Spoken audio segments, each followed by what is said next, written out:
Eu já quero convidar o pastor Jefferson para estar aqui, assumindo essa tribuna. Ele que irá, mais uma vez, ministrar sobre nossas vidas, nos pastorear nesta noite. Mais uma vez, eu peço que os irmãos estendam as mãos para cá, em direção ao pastor Jefferson, para que nós oremos pela sua vida. Senhor, nós te agradecemos e te engrandecemos pela vida do pastor Jefferson, teu servo. Meu Pai amado, que irá mais uma vez ministrar a tua palavra, Senhor, para a tua igreja. Ó Deus, eu sei que o Senhor já tem colocado algo precioso, algo glorioso, meu Pai amado, no coração do teu filho, Senhor. Ah, Deus, que ele venha ter do alto, Senhor, autoridade, intrepidez, meu Pai amado, para estar ministrando a tua palavra, e que o teu Espírito venha se mover no meio do teu povo e venha nos envolver, Senhor, para que nós verdadeiramente, Senhor, venhamos, meu Pai amado, atentar para a tua palavra e obedecê-la para a glória do teu santo nome. Em nome de Jesus, mais uma vez te agradecemos. Toda honra, toda glória e todo louvor a Jesus, irmãos. Pastor Jeff. Graça e paz, meus irmãos. Glória a Jesus. Bênção, estamos aqui mais uma noite para nos alimentarmos da sua palavra e celebrarmos aquilo que o Senhor fez e também irá fazer na vida de cada um de nós. Abra a tua Bíblia, por favor. Livro de 1 Reis, capítulo 19. Quero trabalhar esse texto com vocês hoje à noite. 1 Reis, capítulo 19, para a nossa meditação. 1 Reis, capítulo 19, para a nossa meditação.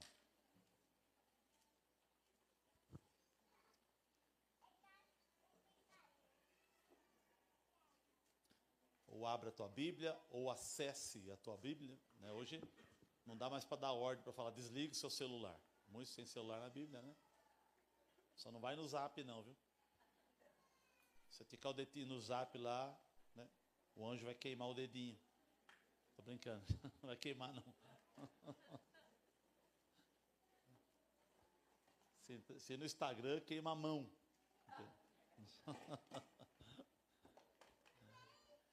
1 Reis 19, verso 1 em diante. Quem achou, diga amém. Quem não achou, diga escola bíblica. Ou diga, domingo eu estou aí. Mas eu sei que você que achou também, domingo você estará aí. Você vai acordar às 7 horas da madrugada no domingo, né? 7h30 você vai chegar aqui. Vai ter um café da manhã? Cadê o Juliano? Vai ter um café da manhã? 5h30 eu estou aqui, filho. Estou sim. Bênção. Então vem. 1 Reis 19, 1 em diante, está assim o texto da minha tradução. Acabe fez saber a Jezabel tudo quanto Elias havia feito e como matara todos os profetas à espada. Então, Jezabel mandou um mensageiro a Elias a dizer-lhe: façam-me os deuses como lhe aprouver, se amanhã a estas horas não fizer eu a tua vida, como fizeste a cada um deles. Temendo, pois, Elias, levantou-se e, para salvar sua vida, se foi e chegou a Berseba, que pertence a Judá, e ali deixou o seu moço. Ele mesmo, porém, se foi ao deserto, caminho de um dia, e veio e se assentou debaixo de um zimbro e pediu para si a morte e disse: basta, toma agora, ó Senhor, a minha vida, pois não sou melhor do que meus pais. Deitou-se e dormiu debaixo do zimbro. E eis um anjo o tocou, ele disse: levanta-te e come. Olhou ele e viu, junto à cabeceira, um pão cozido sobre pedras em brasa e uma botija de água. Comeu, bebeu e tornou a dormir. Voltou segunda vez o anjo do Senhor. Tocou, ele disse: levanta-te e come, porque o caminho te será sobremodo longo. Levantou-se, pois, comeu e bebeu, e com a força daquela comida, caminhou 40 dias e 40 noites, até Horebe, o monte de Deus. Ali, entrou numa caverna, onde passou a noite, e eis que veio a palavra do Senhor, ele disse: que fazes aqui, Elias? Ele respondeu: tenho sido zeloso pelo Senhor, Deus dos exércitos, porque os filhos de Israel deixaram a tua aliança, derribaram os teus altares e mataram os teus profetas à espada. E eu fiquei só, e procuram tirar minha vida. Disse-lhe Deus: sai e põe-te neste monte perante o Senhor. E eis que passava o Senhor em um grande forte vento, fendia os montes e despedaçava as penhas diante do Senhor. Porém o Senhor não estava no vento. Depois do vento, um terremoto, mas o Senhor não estava no terremoto.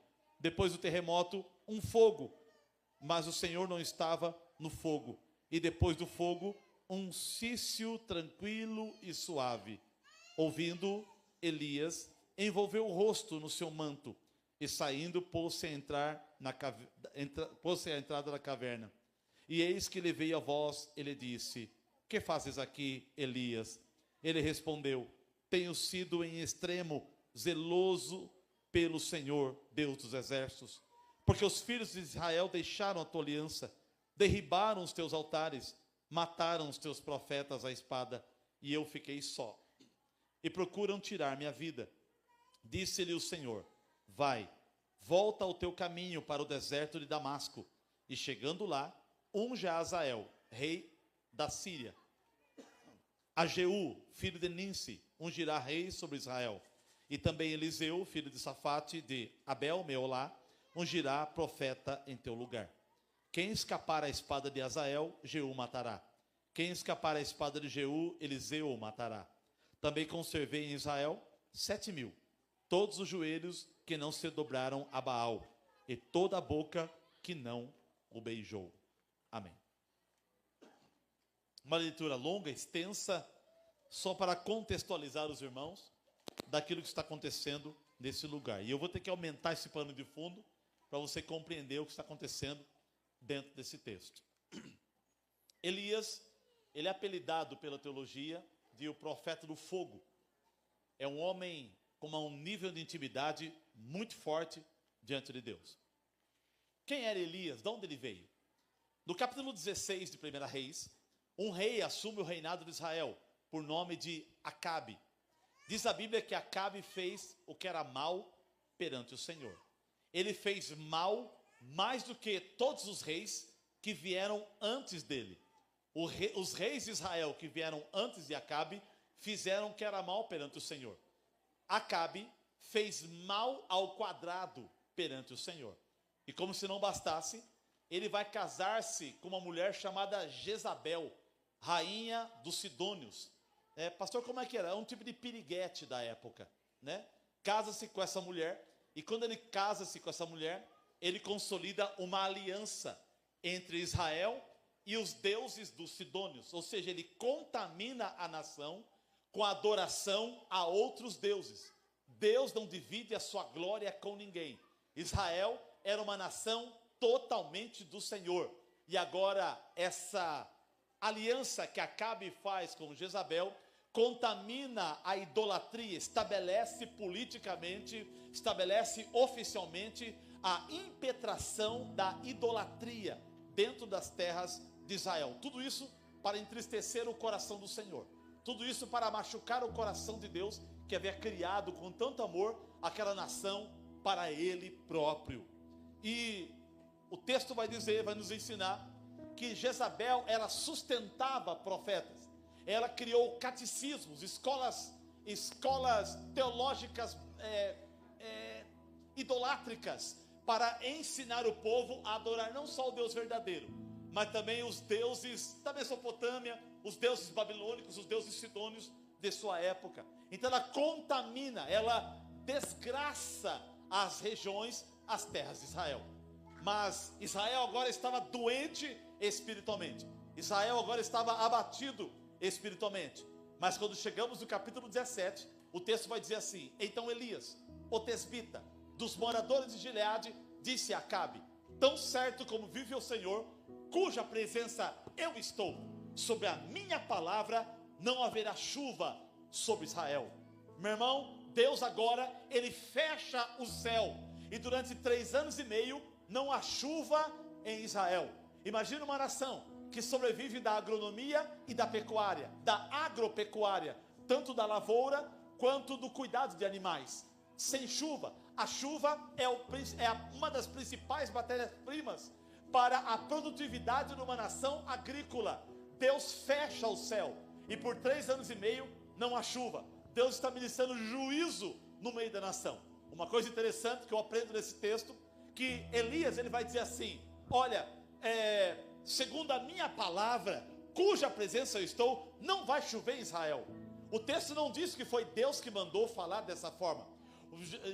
Elias ele puxa para si a responsabilidade, como quem diz: eu estou dizendo, não vai chover em Israel. Então uma coisa interessante que eu aprendo nesse texto, qual é a função do profeta? Profeta é falar tudo aquilo que Deus manda. Mas nesse caso Deus não mandou Elias falar isso. Então Elias fala por conta e Deus assina embaixo.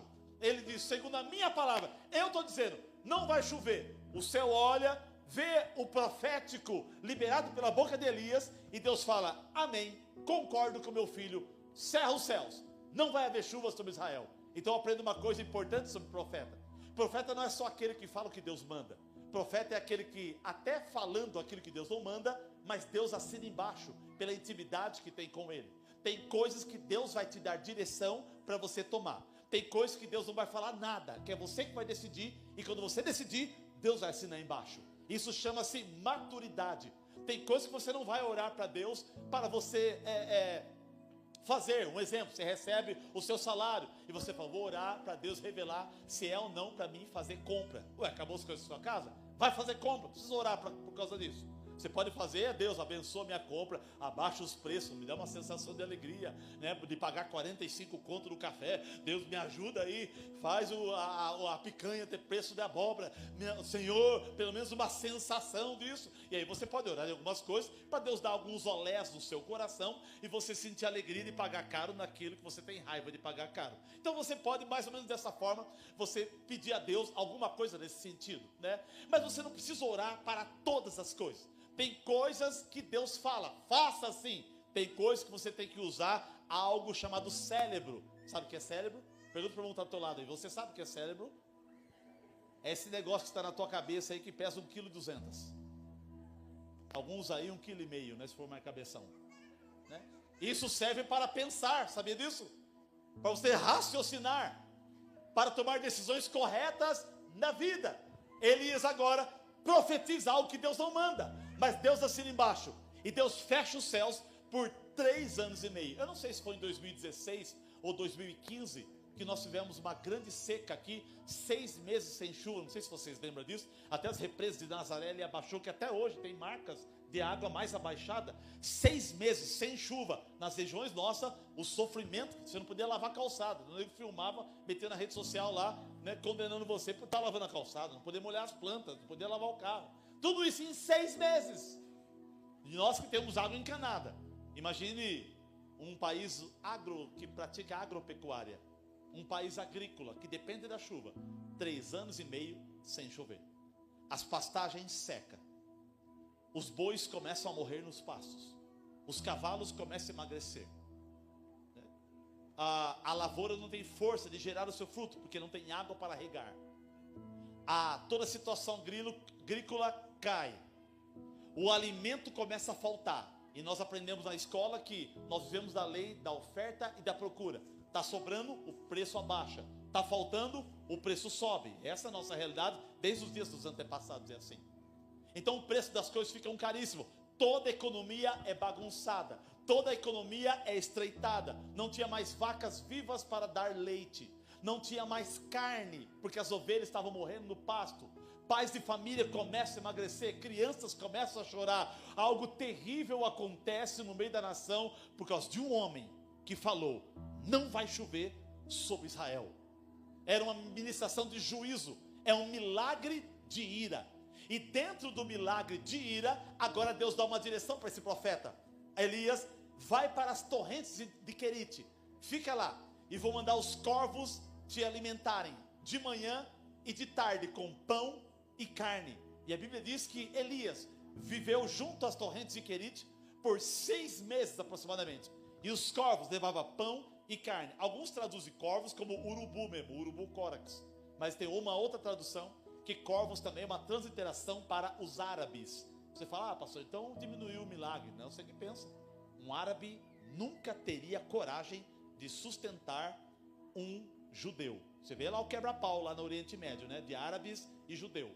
Até hoje, o pau quebra lá, porque um não vai com a cara do outro.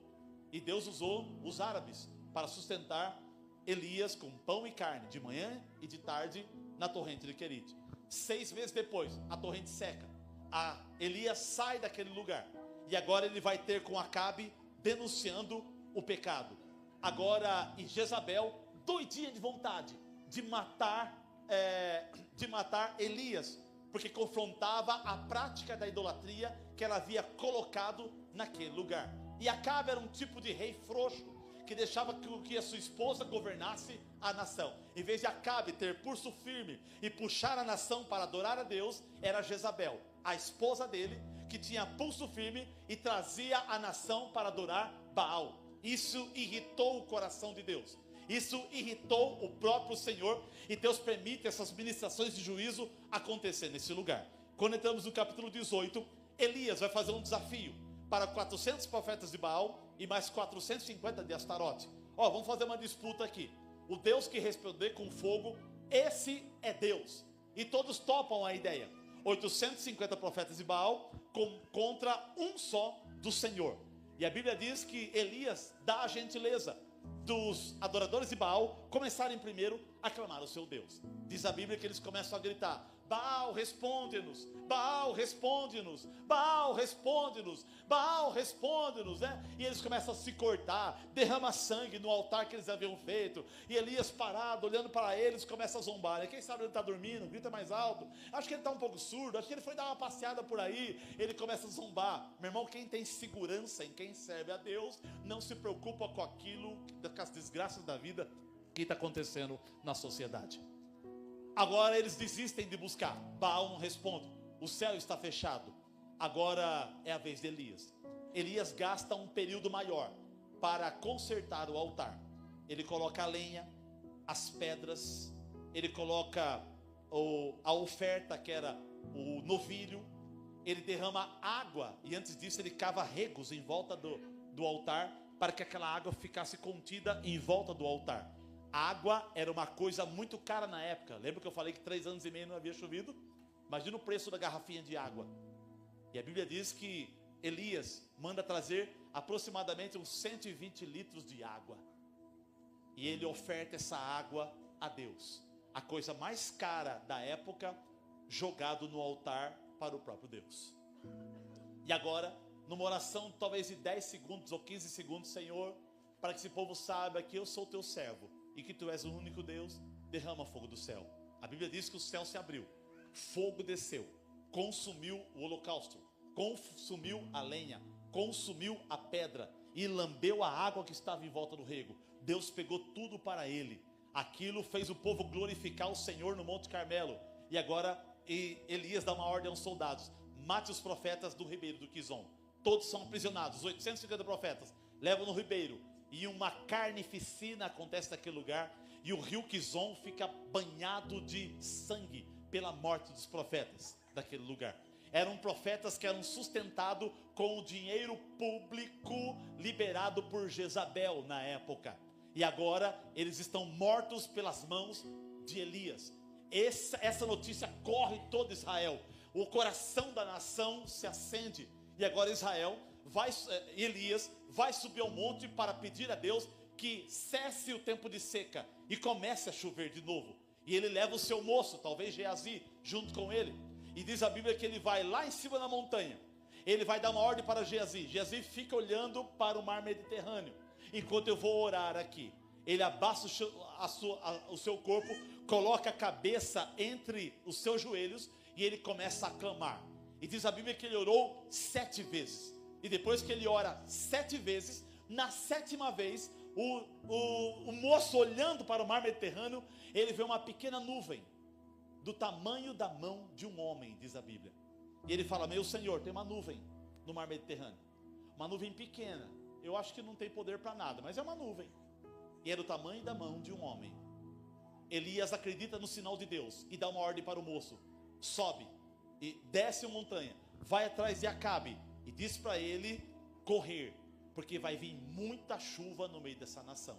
O moço corre, avisa a Acabe, e daqui a pouco essa nuvem do tamanho da mão de um homem se transforma numa nuvem grande, e essa nuvem começa a fechar toda a nação de Israel. Daqui a pouco, 3 anos e meio, né, é cessado, e maia a água que enche os rios, os ribeiros se aquecem de novo, a lavoura é tomada pela chuva, porque Deus agora entra com misericórdia, é alcançado pela oração do seu servo, e a coisa acontece, e o nome do Senhor é glorificado. Quando entramos no capítulo 19, Acabe, o rei de Israel, vai conversar com sua esposa Jezabel. E quando ele vai chegar para Jezabel, ele não vai falar do milagre da água ou da chuva. Ele vai falar da afronta de Elias com os 850 profetas de Baal e de Astarote. E ele vai dizer: amor, homem frouxa, amor, Acabe, né? Aquele papéis trocados mesmo. Olha, Elias fez um desafio do Monte Carmelo. Ele matou os 850 profetas de Baal e de Astarote que você sustentava com o dinheiro da verba pública aqui. Aquilo sobe o sangue em Jezabel. Gente, uma mulher revoltada, só Jesus dá causa. E ela vai mandar agora um recado para o homem. Mandou mensageiros alcançarem Elias e dizer para ele: olha, Elias, faça os deuses o que quiser comigo, se amanhã, nessa mesma hora, eu não fazer com você o que você fez com os meus profetas. Quando a notícia chega no coração, nos ouvidos de Elias, e no coração dele, Elias baqueia, Elias titubia, Elias enfraquece. Elias agora é abatido pela notícia dessa mulher. O profeta do fogo, o profeta que orou 7 vezes por causa de água, o profeta que era famoso em todo o território israelita, agora tem as estruturas emocionais balançadas, tem as estruturas espirituais balangadas, ele tem as estruturas interior afrouxada, e agora ele decide escapar por sua vida. O tema da minha pregação hoje é a situação de um ungido deprimido, ou a situação de um deprimido. 3 coisas que eu quero destacar aqui que aconteceu com Elias. Pelo menos tem mais, mas 3 aqui que eu quero destacar hoje à noite para o nosso alimento. O texto vai dizer, versículo 1: Acabe fez saber a Jezabel tudo quanto Elias tinha feito, e como mataram os profetas à espada. Então Jezabel mandou o recado. E versículo 3: temendo, pois, Elias levantou-se para salvar a sua vida, e se foi, e chegou a Berseba, que pertence a Judá, e ali deixou o seu moço. Quando a notícia chega ao coração de Elias, a primeira coisa que ele pensa, imagina na mente dele: já era o meu chamado, encerrou o meu ministério, o meu tempo acabou. E ele viaja até Berseba com o seu moço, para entregar o moço de volta à família e morrer sozinho em algum lugar. Ou seja, Elias está encerrando o seu chamado, Elias está encerrando o seu ministério, Elias está terminando a sua vocação, não porque Deus falou, mas porque ele decidiu, por causa de um baque que ele recebeu no seu coração, pela voz de uma mulher que se levantou demoniacamente contra ele. E isso acontece também em nossos dias. Quando se nós muitas vezes nos deixamos abater, querendo jogar a toalha, encerrar o ministério, colocar ponto final na nossa vocação, por uma afronta do diabo, por um levante do inimigo, por alguma coisa que não é Deus, mas é o inimigo se levantando contra a sua vida, e você quer colocar fim no seu chamado, fim na sua vocação, fim na sua aptidão, fim na sua habilidade, fim nos seus talentos, fim em toda a ideia daquilo que Deus tem para a sua vida. Elias está assim. Elias, as suas estruturas se balançam por aquilo que está acontecendo com ele. O profeta que alguns dias atrás, 1 ou 2 dias atrás, havia pedido para Deus derramar fogo do alto e água do alto, agora a voz de uma mulher entra e penetra em seu interior e mexe com as estruturas do seu coração, a tal ponto dele querer jogar a toalha ministerial e encerrar o seu período com Deus. Coisa, hein? A impressão que nós temos é que Elias tinha facilidade de encarar desafios difíceis e tinha dificuldade em encarar desafios fáceis. Será que o Deus que derramou fogo do alto, ou Deus que derramou água do alto, não teria poder para livrá-lo das mãos de uma mulher?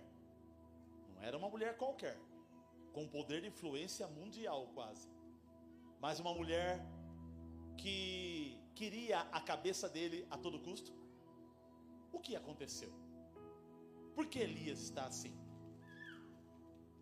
O diabo fica a todo momento procurando dentro de você as áreas vulneráveis da tua vida para tentar te abater. Tem áreas da sua vida que você é muito forte, mas tem áreas da sua vida que você é muito fraco. Tem áreas que você é rocha, mas tem áreas que você é gelatina. A nossa vida é dividida em setores. A nossa vida é dividida em cubículos. A nossa vida é dividida em setores específicos, de áreas específicas: sentimental, conjugal, familiar, espiritual, emocional, sentimental. Então tem áreas que você é muito forte e tem áreas que você é muito fraco. E às vezes o inimigo fica sondando você, tentando atingir você naquelas áreas que você é fraco, para tentar derrubar você na área fraca, para que toda a área forte da sua vida venha demolir. E o inimigo conseguiu achar dentro do coração de Elias uma área que era frágil, e através do recado dessa mulher, o medo da morte toma conta do seu coração, a tal ponto que ele decide organizar a sua vida e encerrar o seu ministério sem que Deus havia falado nada. Quando estudamos capítulo 3 do livro de Apocalipse, vai falar de uma das igrejas chamada Filadélfia. E na igreja de Filadélfia, Deus se identifica como aquele que tem a chave de Davi, que quando abre, ninguém fecha, quando fecha, ninguém abre. Ou seja, Deus é o Deus da última palavra. Deus é o Deus da última palavra. Provérbios 21:31 diz que o cavalo prepara-se para o dia da batalha, mas do Senhor é que vem a vitória. O coração do homem pode fazer planos, mas a resposta certa vem do Senhor. Meu irmão, o mundo pode falar o que quiser sobre você, a sociedade pode falar o que quiser sobre você, os teus inimigos ou amigos podem falar o que quiser sobre você, o diabo e o inferno podem falar o que quiser sobre você, mas o que você tem que ter no seu coração é o que Deus fala ao teu respeito. Elias se esquece disso, ele titubia, e a primeira coisa que acontece com ele, o primeiro sintoma, ele é tomado por uma depressão. Ele se torna um homem deprimido, e a tal ponto que ele joga a toalha do seu chamado e do seu ministério. Você entrou aqui hoje à noite e você está com o seu ministério parado, você está com o seu chamado parado. Sabe tocar e não toca, sabe cantar e não canta, sabe pregar e não prega, sabe ensinar e não ensina, sabe visitar e não visita, sabe elogiar as pessoas e não elogia mais, sabe cuidar de alguém e não cuida mais. Você estacionou, parou, você deixou de deixar Deus te usar. E Deus está dizendo: o inimigo achou uma área da sua vida e conseguiu te atacar nessa vulnerabilidade, mas hoje, como eu estou ministrando essa palavra, vem um renovo para Deus na tua vida, dentro dessa área da tua vida, para Deus te levantar de novo e te encaixar naquilo que Deus tem para a tua história. Ele vai para Berseba, e em Berseba ele agradece: obrigado, Jazir, obrigado aí pelo tempo que você andou comigo, Deus abençoe tua vida. Mas a gente não vai andar. Não vamos. Eu estou encerrando. Vai para sua casa. Não há mais nada em mim que eu queira fazer ministerialmente. Fique em Berseba. Quando ele deixa o seu moço em Berseba, ele caminha para as regiões do deserto. Diz a Bíblia que ele caminhou um dia em direção ao deserto. Quando ele chega no centro do deserto, ele vê um zimbro, uma pequena árvore de galhos curtos. E debaixo da sombra dessas árvores, ele vai deitar e vai dormir. Quando ele chega naquele lugar, um anjo acorda ele. E acorda, e do lado da cabeceira, ou seja, do lado da cabeça dele, tinha um alimento esquentado em brasas, um pão que se esquentava, se fazia pão na quentura das pedras. E ali usava-se a massa ali que era cozida, não tinha fogão na época. Não tinha o Continental 2001 que você teve lá, aquela coisa chique, né? Aqueles cooktop do deserto, não tinha. Então era na pedra, colocava a massa ali na pedra, que ele esquentava, queimava, e ali fazia-se o pão asmo, ou um pão normal, com fermento ou sem fermento. E ali uma botija de água. Já pensou? O anjo tinha que levar comida e água no deserto. E o anjo disse para ele: come. Ele comeu o pão, bebeu a água e voltou a dormir. O anjo deixa ele dormir mais um pouco. Daqui a pouco o anjo acorda ele, come de novo e bebe de novo, porque essa comida vai sustentar você por 40 dias. O texto vai dizer, versículo 4 em diante: e ele mesmo, porém, foi ao deserto, caminho de um dia, e veio e se assentou-se debaixo de um zimbro, e pediu a si a morte, e disse: basta, toma agora o Senhor a minha vida, pois não sou melhor do que os meus pais. Elias desiste de viver. É o que está documentado no versículo 4. Debaixo do zimbro, ele vai orar pedindo a Deus a morte. O judeu sabia que ele não poderia se matar. Se matar era algo mal visto aos olhos do Senhor. Então, como ele não pode se matar, e como ele não quer morrer pelas mãos de Jezabel, ele fala: Deus, mata-me você. Você quer se matar? Quer que os outros te matem? Ou quer que Deus te mate? É melhor Deus matar. E ele vai então no deserto, fala: basta, toma agora, Senhor, a minha vida, pois não sou melhor que meus pais. Ele é tomado de um complexo de inferioridade. Ele deixa de moralizar a si próprio. Ele começa a se autodesvalorizar. Ele se sente pequeno, humilhado, humilde. Ele é tomado por uma pequenez do seu coração. E toda vez que esse tipo de sentimento entra dentro do nosso coração, isso atrapalha Deus de nos usar. Uma das coisas importantes para Deus te usar é você cuidar da sua autoestima. É você cuidar de você. É você sentir bem com você mesmo. Para que você não fique num espírito de coitadismo, de comiseração ou de vitimismo. Então você precisa gostar de você, cuidar de você. Você precisa proteger você, administrar a sua mente, a sua alma. Elias não consegue defender o seu coração. O choque da notícia é tão forte que ele se sente abatido por essa notícia maligna em seu coração. Isso mexe nas estruturas enfraquecidas de Elias. E ele fala: chega, basta, eu agora não quero mais o meu ministério. E outra, eu preciso morrer. Ele deseja a morte. 2 profetas desejou a morte também, no texto bíblico. Em Números 11, do 10 ao 15, Moisés pediu a morte. Em Jeremias, capítulo 20, do 14 ao 18, Jeremias pede a morte. São homens que passaram por momentos tão difíceis, tão amargos, em que a luta foi tão forte, tão intensa, que a vontade de viver foi embora. A alegria de acordar cedo, dormir tarde, ver o sol nascer ou se pôr, vai embora. E eles decidem morrer. Eles querem encerrar o tempo dele nessa vida. Eles querem terminar os seus dias nessa terra. Eles não querem mais dar continuidade na vida. Talvez você entrou aqui hoje à noite e você não quer mais viver. Você não tem mais alegria de levantar, de cozinhar, de trabalhar, de comprar uma roupa nova, de ir numa academia, de ir para um shopping, de ir para uma praia, de lavar o seu carro, de limpar a sua casa, de comprar um sapato, um tênis novo, ou de estudar, de fazer um novo curso, de ir atrás de outras coisas. Pastor, eu estou assim, o que está acontecendo comigo? O diabo achou uma fraqueza e ele te atingiu. Mas por que isso acontece? Segundo sintoma de Elias. O primeiro é, ele decide desistir do chamado. Segunda coisa, ele é tomado por algo que nós chamamos de decepção. O que é decepção? O pastor Over, uma vez ministrando aqui, ele trouxe uma definição muito interessante que eu gostei. Decepção é uma confiança exagerada que você coloca sobre uma pessoa falível. Eu vou repetir isso.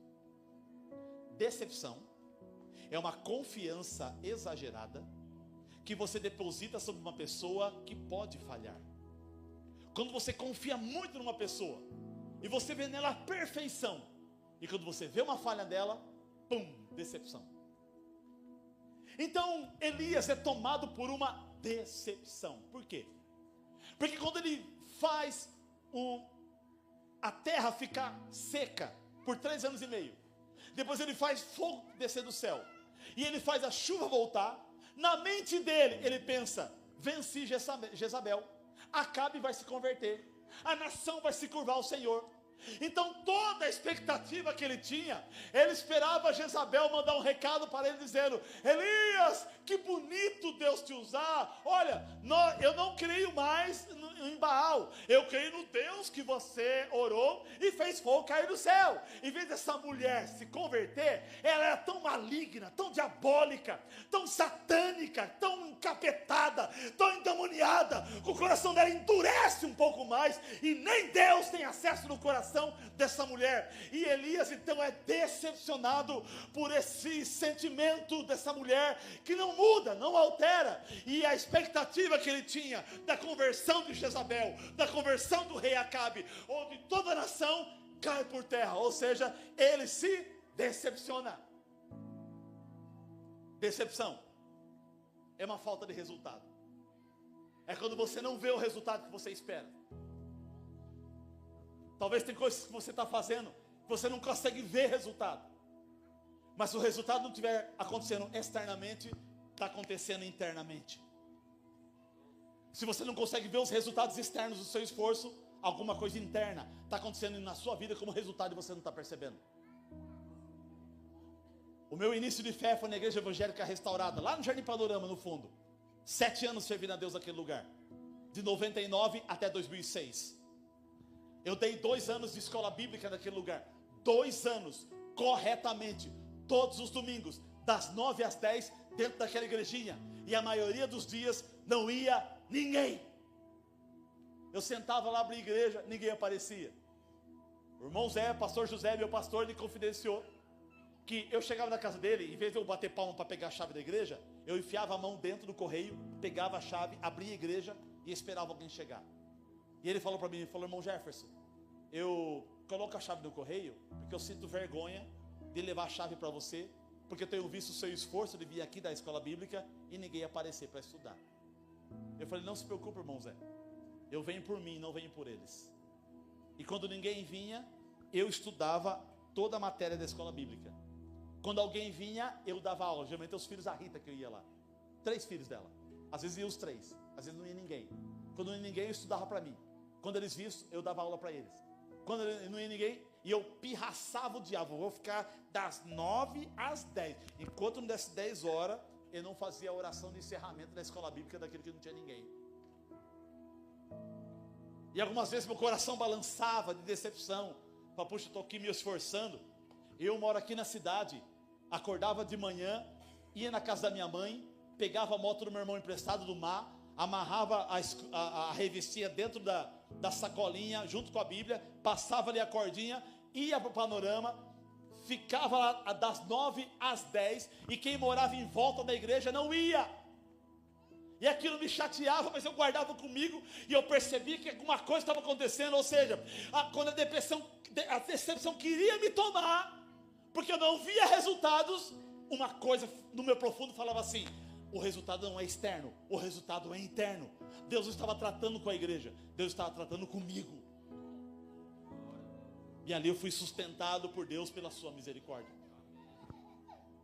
Já contei isso para vocês, vou repetir. Eu cheguei num culto de quarta-feira dessa igreja aqui, muitos anos atrás. E na época, poucos obreiros, quase ninguém para ajudar. Então eu era o faz tudo.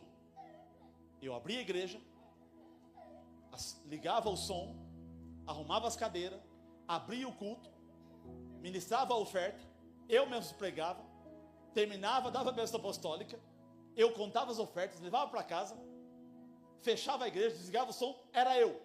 Então eu trabalhava em equipe.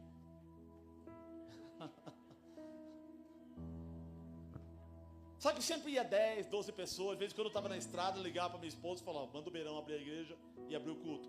Ô querida, vai você e abre a igreja. E era uma porta pesada, né? Aquelas portas de boteco pesada para abrir, né? Aquelas portas de ferro, de aço, ruim para abrir. Tem que ser homem para abrir, mulher não conseguia abrir. E aí ia lá, às vezes o Betinho podia vir, às vezes não podia, às vezes tinha louvor, às vezes ele cantava Espírito e Verdade só na garganta.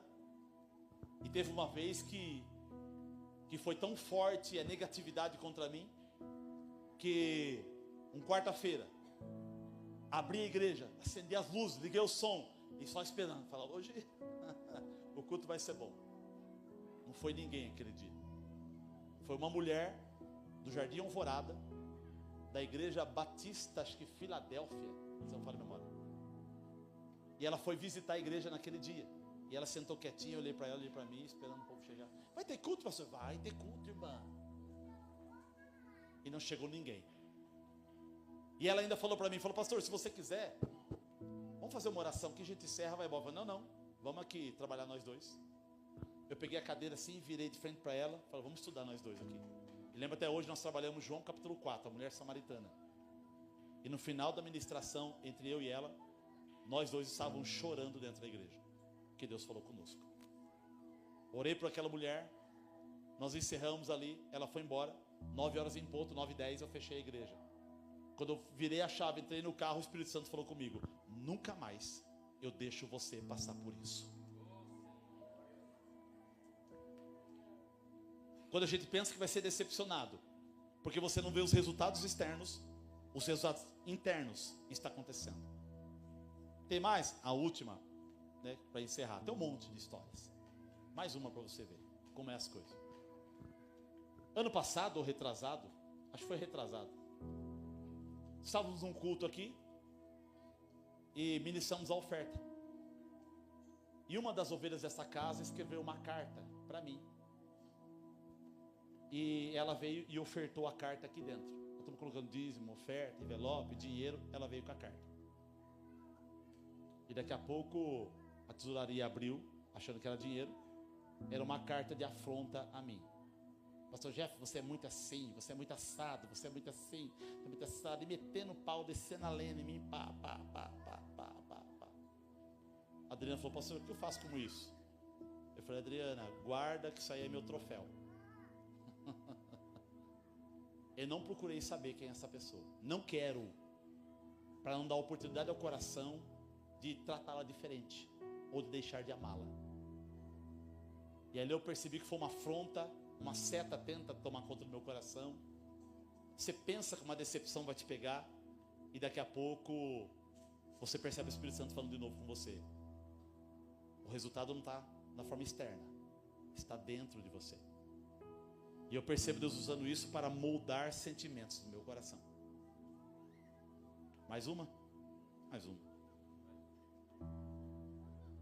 Uma vez, numa reunião de conselho da nossa igreja, alguns anos atrás, uma das moças que fazia parte do conselho, ela pediu oportunidade no meio da reunião do conselho, falou, gente, eu quero falar uma coisa aqui, e não quero ser retalhada, e eu quero falar, e acabou de falar e vou embora. Eu falei, sim senhora. Parecia a Jezabel mesmo, né? A Jezabel dentro do conselho. E ela listou 10 defeitos meus. Você é assim, você é assim, você é assim. E volta no conselho. Um olhando para o outro. Eu falei, tá bom? Acabou? Não, acabou. Levantou e foi embora. A minha esposa me esperando dentro do carro. Não sabia. Ela esqueceu a bolsa dela na igreja.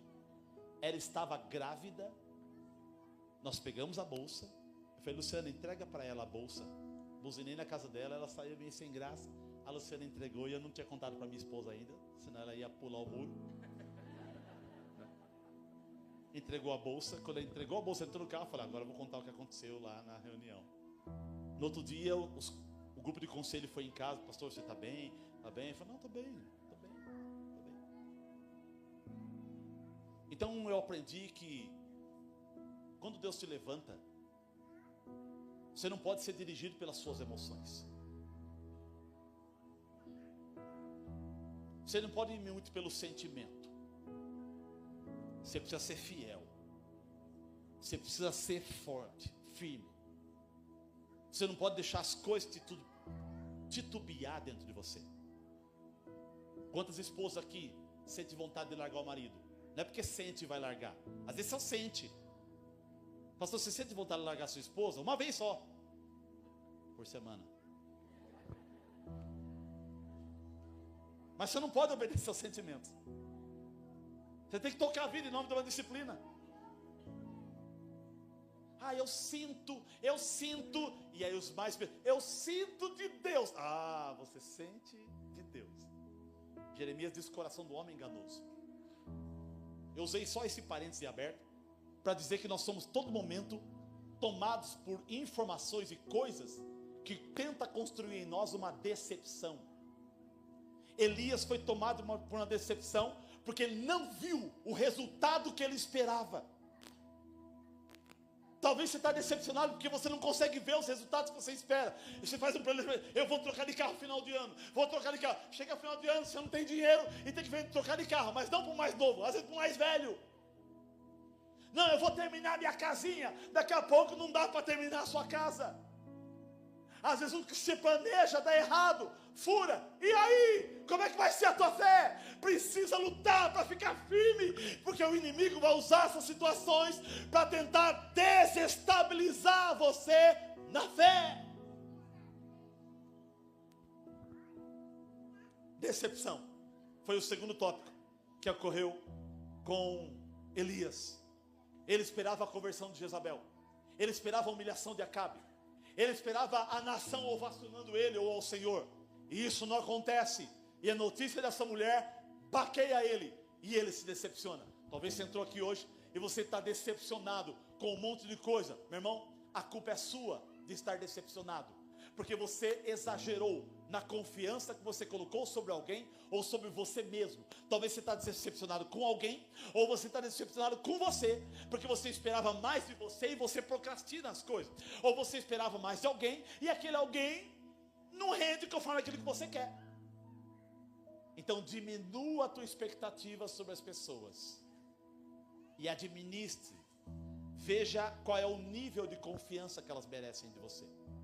Qual é o nível de relacionamento que você deve permitir para proteger o seu coração? O que Salomão vai dizer? De tudo que se deve guardar, guarda o teu coração, porque deles procedem as saídas da vida. Tem que proteger o coração, senão você vai morrer louco. Tem que administrar a alma. Quantos de vocês aqui, alguns, né? Pastor, não, conta comigo. Teve uma vez, né, numa reunião, né, um jovem, pastor, estou aí porque daí vier. Isso no sábado. No domingo, e aí, pastor, estou aí. Na segunda, eu estou. E na terça, você está aí? Ah, não estou nem aí. Estou aí, terminou, não estou nem aí. Então, por causa dos sentimentos que entram no nosso coração. Então, estamos vivendo dias em que as pessoas querem andar por aquilo que sentem, correm atrás de coisas que mexem com a dopamina, correm atrás de coisas que trazem satisfação para a carne, e às vezes, servir a Deus vai fazer você comer ervas amargas, tomar chá de boldo, coisas que vão amargar a tua vida, mas que vai construir o seu interior de forma firme e forte, para você continuar servindo a Deus com fidelidade. Às vezes você servindo a Deus vai prosperar. Às vezes você servindo a Deus, você vai ter muito prejuízo. Às vezes você servindo a Deus, você vai ganhar muitas coisas. Às vezes você servindo a Deus, você vai perder muitas coisas. Às vezes você servindo a Deus, você vai ser elogiado. Às vezes, servindo a Deus, você vai receber uma cartinha dentro da oferta, né, embelezando a tua vida. Às vezes você vai... às vezes eu chego aqui, a igreja está cheia, isso dá um ânimo, meu Deus, como a igreja está bonita, cheia de gente. Tem dia que eu chego aqui para orar na segunda-feira, meu Deus, cadê o povo? Pedro, Tiago e João. Pedro lá, Tiago aqui, João lá, e eu, né, no Getsemane ainda.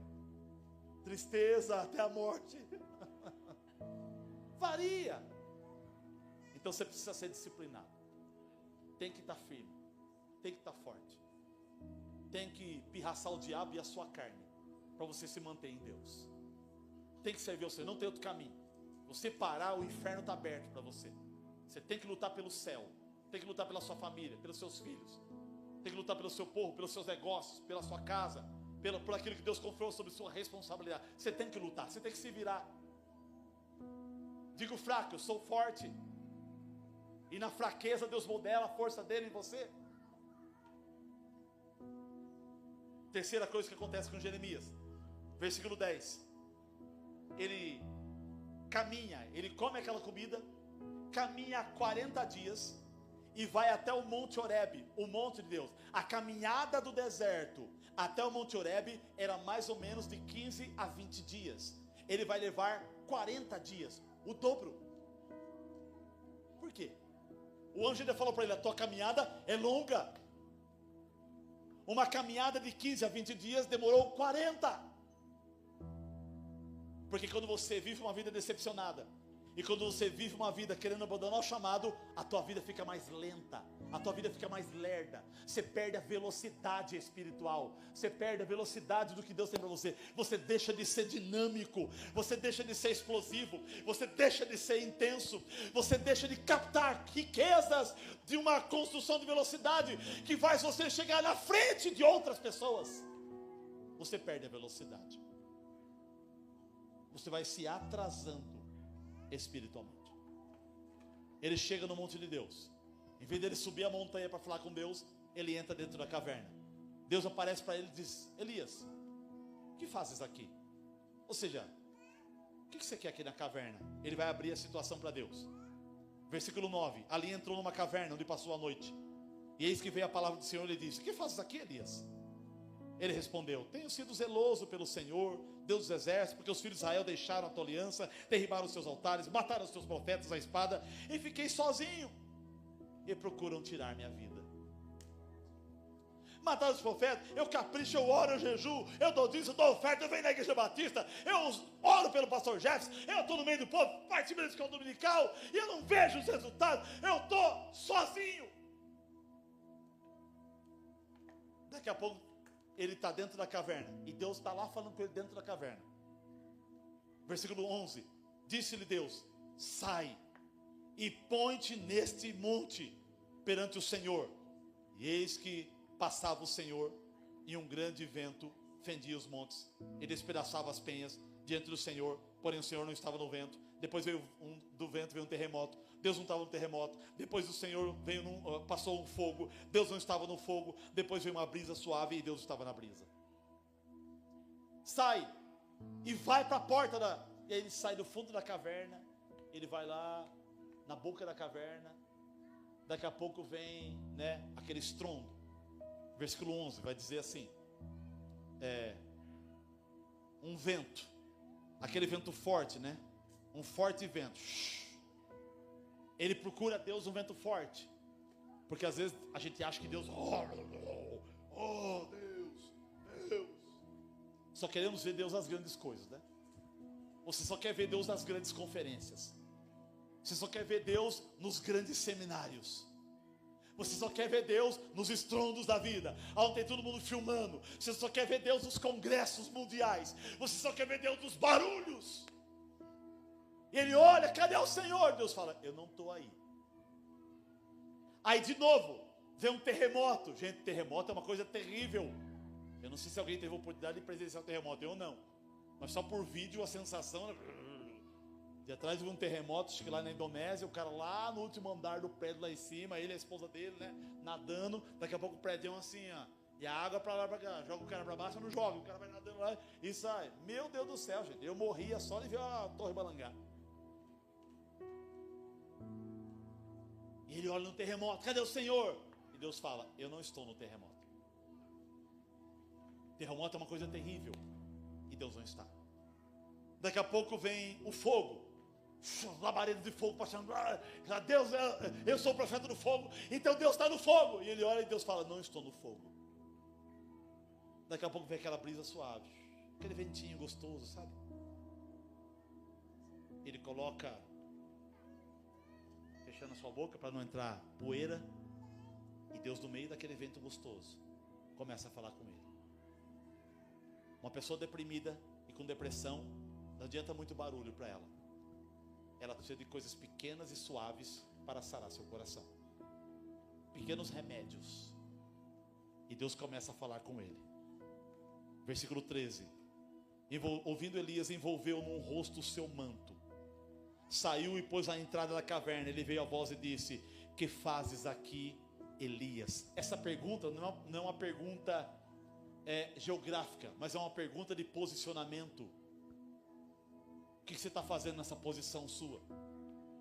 É posição de gente derrotada, é posição de gente destruída, é posição de gente caída. O que você está fazendo nessa lamentação sua? Por que você está assim? Onde estás, Elias? O que fazes aqui? O que eu tenho com você aqui nesse lugar? Eu não te chamei para viver nas bocas da caverna, eu não te chamei para viver nas profundidades da caverna. Sai daí, Elias! Qual é a caverna que você entrou? Aonde você se esconde de Deus? Para de se esconder de Deus. A nossa igreja é uma igreja porte médio. Aqui eu acho que já se tornou um bom lugar das pessoas se esconderem. Ah, vou na igreja batista, é uma igreja um pouquinho maior. Ninguém me conhece, sento lá, a palavra é legal, o louvor me toca, vou embora, ninguém mexe comigo e... e Deus fala, o que você faz aqui, queridão? Sai daí. Não é para sair da igreja não, fica aqui. Vamos transformar a caverna numa igreja. IBC, Igreja Batista da Caverna. Só os Neandertal vai ficar. Então, Elias começa a responder: tenho sido zeloso pelo Senhor, Deus dos exércitos. Os filhos de Israel deixou a tua aliança, derribaram os teus altares, mataram os profetas à espada, e eu fiquei sozinho. Olha a situação da depressão dele. Eu sou caprichoso na fé, eu sirvo ao Senhor, tenho aliança contigo. O povo que tem aliança contigo quebrou a aliança, e eu estou sozinho. Ele se sente sozinho no meio de uma nação. Ele acha que só ele serve a Deus. Na cabeça dele só ele é fiel. Na cabeça dele só ele tem razão. E aí versículo 15, Deus vai falar com ele. Disse-lhe o Senhor: vai, volta o teu caminho para o deserto de Damasco. Ou seja, se posiciona de novo. E vai, pega o azeite de chifre com óleo, e você vai praticar 3 unções. Unge Azael, rei da Síria. Unge Jeú, rei de Israel. E unge Eliseu, profeta, em teu lugar. Deus dá um novo ciclo ministerial para ele. Ele então se levanta com a voz de Deus. Ele pega o chifre e ele vai caminhar no deserto, não para a direção errada, agora para a direção certa. Ele vai buscar o posicionamento real que Deus tem para ele. E aí versículo 17: quem escapar à espada de Azael, Jeú o matará. Quem escapar à espada de Jeú, Eliseu o matará. Também conservei em Israel 7.000, todos os joelhos que não se dobraram a Baal, e toda a boca que não o beijou. A terceira coisa que acontece com ele é o sentimento de solidão. Primeiro, ele quer abandonar o chamado. Segundo, ele é decepcionado porque os resultados não aparecem. Terceiro, ele tem uma sensação de estar sozinho. E Deus fala: não, volta a trabalhar, porque tem mais 7.000 pessoas que você nem sabe quem é, que ainda me serve. As pessoas falam: a igreja por aí a igreja tá contaminada. Não, tem muita gente fiel trabalhando. Tem muita gente servindo a Deus com fidelidade e lealdade. Tem muita gente santa, honesta, direita, fiel, trabalhando com pureza de coração, com sinceridade nesse mundo. Tem muita gente aí nas tribos de índio. Tem muita gente aí como missionários. Tem muita aí em igrejas em cidades grandes ou pequenos vilarejos que estão trabalhando para o Senhor com pureza e sinceridade de coração. Não é só você não, Elias. Tem mais gente trabalhando. Tem mais gente aí ajudando, tem mais gente fazendo a minha obra, tem mais gente que é fiel a mim. Talvez você é o principal, mas você não é o único. Tem mais gente atuando, e isso alegra o coração de Elias, porque ele sabe agora que ele não está mais sozinho, e que Deus tem outras pessoas que trabalham no mesmo propósito. Tem gente boa demais por aí, e você achando que não tem mais ninguém. Todo pastor é safado. Não, tem um monte de pastor gente boa. Eu acho que eu estou no meio deles. Nunca, homem nenhum presta. Só porque você se decepcionou com um homem, você acha que nenhum presta, querida? Tem homem honesto, fiel, direito aí. Mulher é tudo safada. Ah, você saiu com todas as mulheres. Oh, Salomão. Não. Deus tem pessoas e pessoas.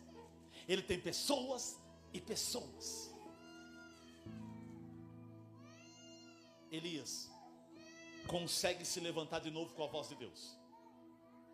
Pega o chifre de azeite, entra no deserto, caminho de Damasco, e vai em Damasco, nas terras dos assírios. ungir Azael, rei da Síria, a nação mais poderosa da época. Entre Israel, unge Jeú, rei da nação que pertence ao Senhor. E vai nas terras, né, do filho de Safate, encontra Eliseu, conduzindo a 12ª junta de boi, a última, e unge a cabeça dele como profeta, preparando uma transição ministerial. Deus sabe que Elias não tem muito tempo. Elias não tem estrutura para ir mais longe. Deus sabe, entende, compreende e faz ele fazer uma transição ministerial para encerrar bem os seus dias. Então, sintetizando tudo que eu preguei para nós orarmos, podemos ser o mais homem de Deus ou mulher de Deus possível. Tem áreas vulneráveis da nossa vida que o diabo vai tentar te atacar. E se por acaso ele conseguir, cuidado. Você tem que administrar o seu coração. E talvez você entrou aqui hoje à noite e você colocou fim no seu chamado. Você se decepcionou porque resultados que você queria não aconteceu. E talvez você tenha uma sensação de solidão. Você está aqui no meio de todo mundo e você se sente sozinho. Eu já me senti assim. Sabe o que é você estar no meio de todo mundo e se sentir sozinho? E Deus disse para Adão, lá no capítulo 2 de Gênesis: não é bom que o homem esteja só. Não é bom estar sozinho. E Jesus acertou isso quando ele falou com os discípulos, antes de ser levado aos céus: eis que estou convosco até a consumação do século. Vocês nunca mais vão ficar sozinhos. Então, se você estiver sozinho de gente, você não está sozinho de sozinho. Deus está com você. O Espírito Santo mora em você. Cristo habita em você. Se sinta-se especial e privilegiado, em nome de Jesus. Se coloque em pé, vamos orar ao Senhor.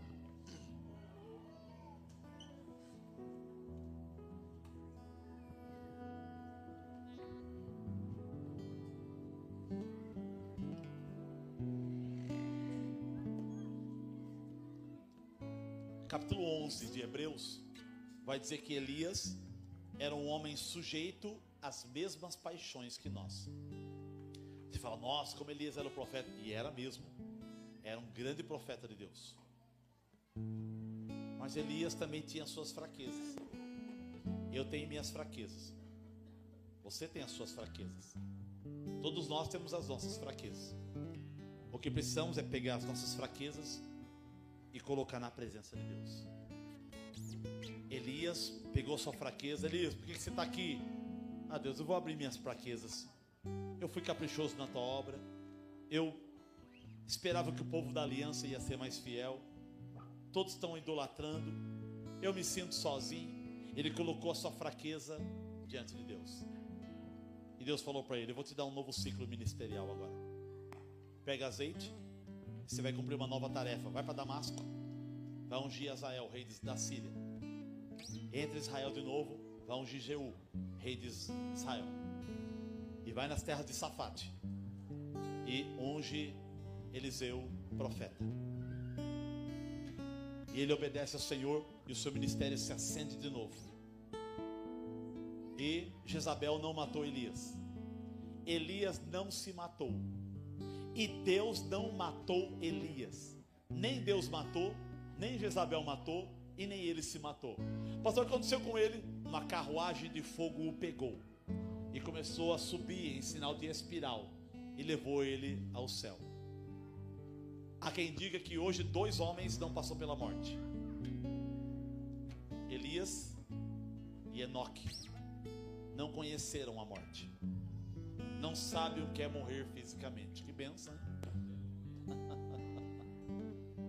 Por tamanha intimidade com Deus.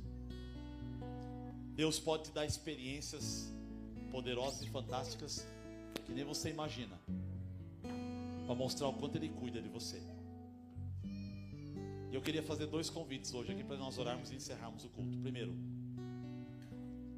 se você está aqui hoje e quer entregar sua vida a Jesus Cristo, sai do teu lugar, vem aqui perto de mim, que eu quero orar por você. Pastor, eu quero entregar minha vida a Jesus Cristo. Sai do lugar, vem aqui agora. Eu quero orar por você. E o segundo pedido é: pastor, eu já sirvo a Deus, mas eu me sinto entregando o chamado, decepcionado, e me sinto sozinho. Peça licença do lugar, vem aqui na frente, que nós vamos orar por você. Eu te espero, enquanto nós vamos cantando essa canção.